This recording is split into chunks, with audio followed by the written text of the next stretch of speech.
সারা বাংলায় ৩৫.23 লক্ষ নাম খারিজ। মৃত ভোটারের শীর্ষে উত্তর কলকাতা, বড় অংশ মৃত ও স্থানান্তরিত ভোটার। রিপোর্ট অনুযায়ী উত্তর কলকাতায় সবচেয়ে বেশি মৃত ভোটারের নাম। ঘনবসতিপূর্ণ পুরনো ওয়ার্ডে ক্লিন আপ জোরদার। নাম বাদ নিয়ে ইতিমধ্যেই অভিযোগ, আপত্তি ও রাজনীতি। শেষ মুহূর্তে শুনানিতে ভিড় বাড়ছে কলকাতা সহ রাজ্যের নানা ব্লকে। বাংলা জুড়ে এই মুহূর্তে জোর কর্মে চলছে এসআইআর পর্ব এবং তার মধ্যেই বাংলায় যে খসড়া তালিকা তৈরি হয়েছে সেখানে বাদ ৩৫.23 লক্ষ মৃত ভোটারের নাম।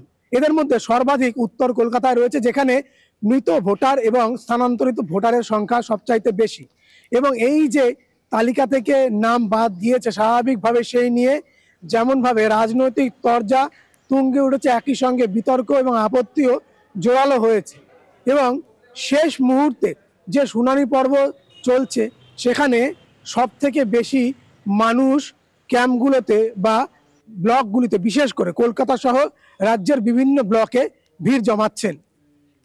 শুভঙ্কর মণ্ডলের রিপোর্ট, কলকাতা টিভি।